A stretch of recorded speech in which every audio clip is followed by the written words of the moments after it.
product pretty dry, and that's a good thing. So anybody know what this is? Steak ready top. Who knows the normal yield loss on a full top sirloin?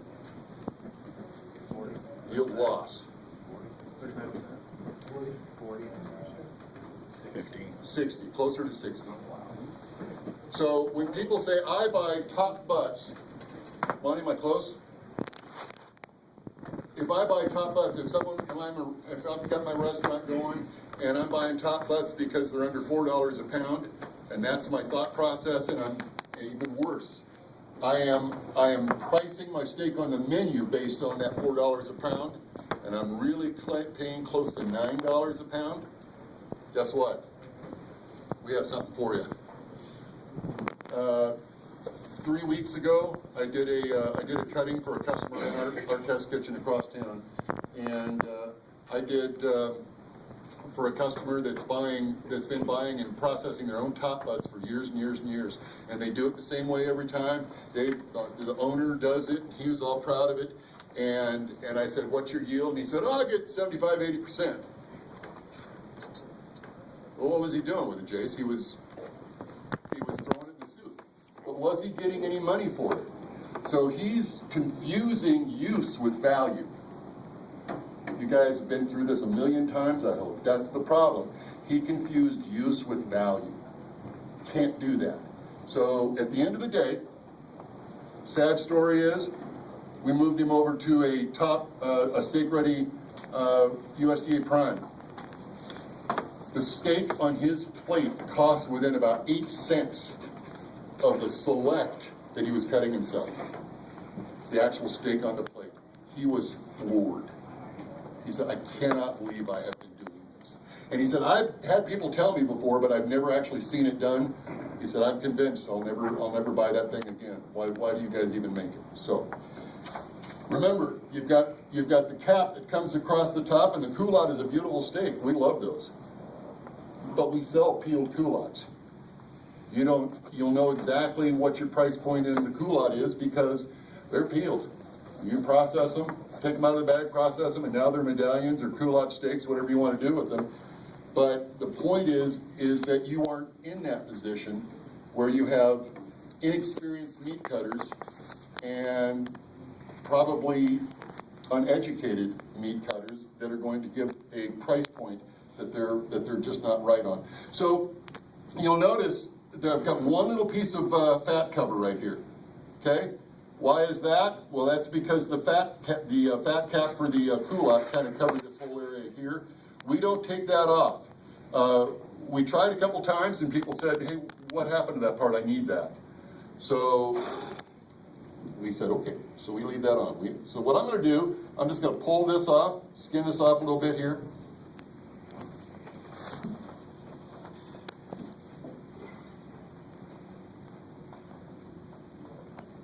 Chef, are they menuing a culotte from that as a sirloin cap steak? Yeah, good question. And a sirloin. Yeah, and that's the thing. A lot of people don't want to confuse anything, and they just, it says top sirloin right on the menu. I would be disappointed with that simply because the sirloin cap is by far the better part of the sirloin. It's my second or third favorite cut of beef in the entire animal. The Wagyu culotte is just an absolute thing of beauty. Has more marbling, has more flavor, and on the shear test is actually more tender than the center cut is. Can't cut a baseball out of it, but it's kind of a medallion steak, but it's I think better eating. But it is considered top sirloin. So who's heard of a baseball steak? Anybody? And give me a general definition of what a baseball cut is. Yeah, I mean, one that's, let's say it's a steak that is as tall as it is wide. And that's, we call it a cube cut, we call it the baseball cut, and it's typically that thick, okay? Technically, it only comes from one place in the top. In other words, technically, if you were going to cut true baseballs, you could only cut them. How you doing? Good to see you. From this side right here, and you can see a seam that comes right up there. Well, you probably can't, but there's a little tiny seam, and it follows. We follow that seam down here, and the sciatic nerve is right there. If I did that to you, you would cry and fall to your knees. He's kind of beyond caring, so. I'm sorry. So we're gonna flip this out. I'm going to do a joke now that some of you have heard ad nauseum, and for this I apologize. No, I don't.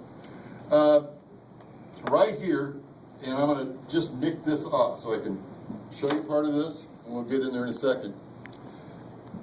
This tendon that runs into the sciatic nerve that kind of covers it and connects this to the hip bone is so tough that I seriously think the Department of Defense should look at this for protective wear for our service people, because, well, here's the joke.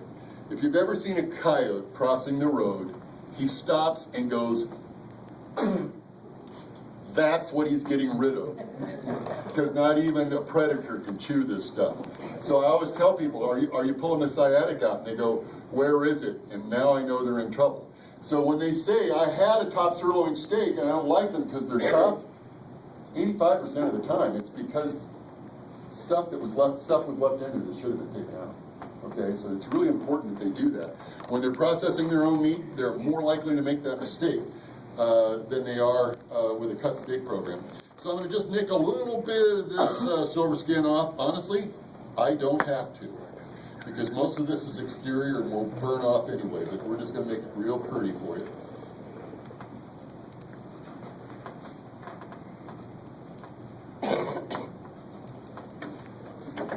Right in here, you can see almost a little divot or valley. That's because something used to live there, and that's a little complex of muscles that we call the mouse muscles. Some people call it the rat. People always ask me, where the hell did that name come from? And I surprise them by saying I don't know. It's an old butcher term, the mouse complex, and it is a wad of little muscles that are just absolutely full of connective tissue. And because of that, no matter what you do with it, it's not a good eating experience. So what I'm going to do now is I'm going to identify my cut points here and basically right there. I don't have to cut this into baseballs. I can cut this into 3 even pieces. I will have a small seam going through part of it, but the reality is once I get about here, I still have to deal with my sciatic nerve in there. But once I get about here, so I'm going to get a nice steak here. I'm going to divot this out this way, and then I'm going to have just a little bit of brochette trim here. Does everybody see this all right? All right.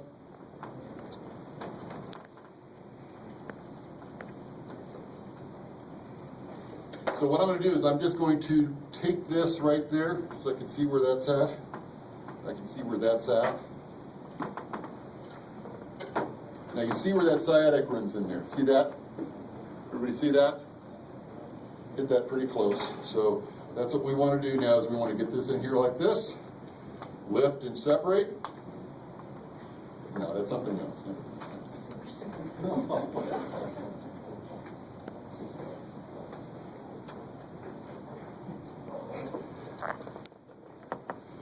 So now we have dealt with the bigger part of that mess.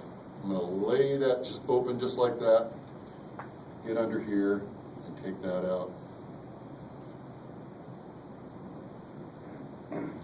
So seriously, nobody can chew this. That is worse than garbage. That's harmful to the steak industry. And then I can just lift this piece out. I do not have to remove all of this seam.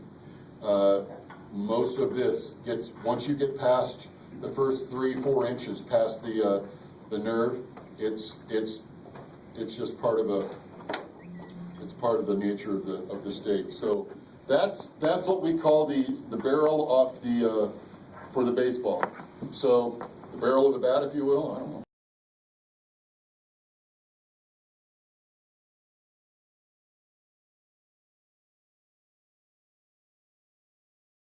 The different things you can do with this cut.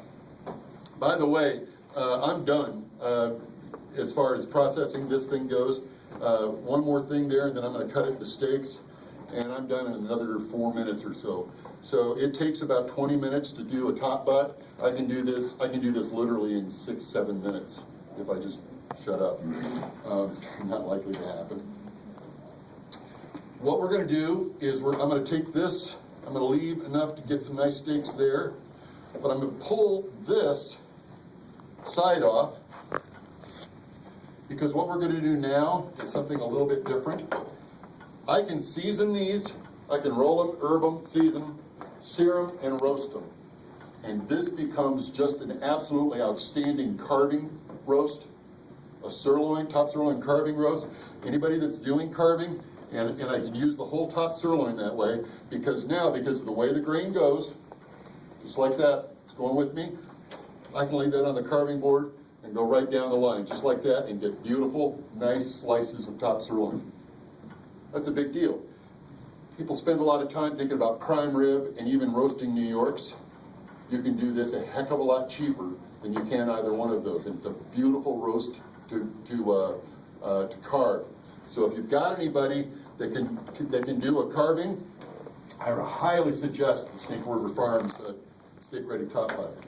And don't forget that you want to mention that your carving station consists of Snake River Farms Wagyu premium beef. Absolutely. So instead of spending $28 on a Snake River Farms ribeye, they can do this for under 10, and you'll make it done.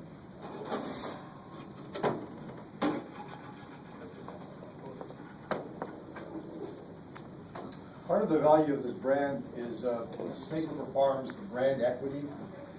We have logos available, so if the chef wants to put that on the menu, get a hold of us, Did I screw it up? email that file. I only do that trick. Put that Snake River Farms on there, and there's a lot of value in that, so we're free to do that if you have an opportunity with that. So that's an 8-ounce Wagyu top sirloin baseball. That steak right there is a absolutely outstanding entry level for Snake River Farms on just about any menu. There isn't very many people in Idaho that at least, there aren't very many people that couldn't use this. It's probably the most expensive steak on their menu, but the reality is, if they can get $18 for a steak, they can buy this. You can sell this to them, and they can actually put a really quality piece of beef on their menu. Okay? Has anybody in the room got a customer that gets $18 for a steak? You guys have got people that get $18 for pumped frozen steaks, don't you? Don't you? You do. There's people out there that'll do that. I don't get So it. you also want to be sure, considering the richness and the marbling and the unique flavor of this, 8 ounces is pretty rich.